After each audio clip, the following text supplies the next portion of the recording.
Hey everyone, welcome back to the channel. You're watching Surviving and Thriving in Your 20s, the series where we talk about all the ups, downs, and real struggles of figuring out life in your 20s.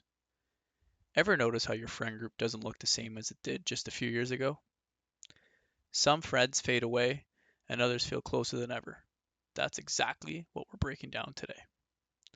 So far, we've talked about the pressure to have it all figured out, and we've tackled the topic of partying and alcohol in your 20s.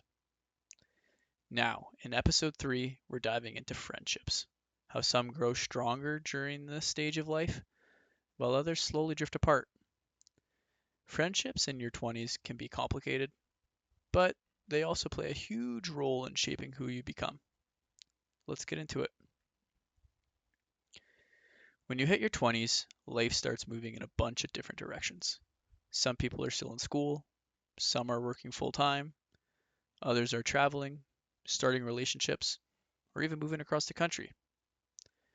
Friendships that felt effortless in high school or college suddenly take a lot more effort.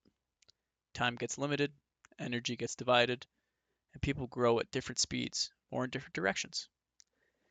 And that doesn't make anyone a bad friend, it just means life is pulling you in different directions. One way to really look at it is to ask yourself, would I become friends with this person if I met them today?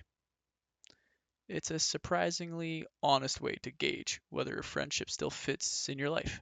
And here's the thing. Sometimes that answer is no, and that's totally okay. Take a moment and think about that for yourself.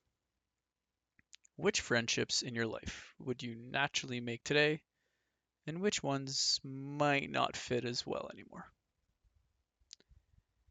Outgrowing friendships can actually be really healthy. It means you're growing, it means you're evolving, and it means you're changing. And you should be proud of that. Sometimes we just grow in different directions and start valuing or enjoying different things. Maybe a friend's lifestyle doesn't push your future self in the direction you want to go, or your priorities no longer align. And that, again, is okay. There are friendships that naturally fade over time and might never come back. Even if that friend was a true ride or die during the time you were close, that doesn't make that friendship worthless. It just had its season in your life or your chapter, and then you both move on. Here's a quick tip. Don't beat yourself up over it. Recognize that evolution is part of life, and that friendships that remain or return are the ones that really, really matter. You might start to notice conversations feel a little forced, like you're only catching up out of habit, or maybe the only thing holding the friendship together is the history you share and not who you are today. Lifestyle differences are another big factor.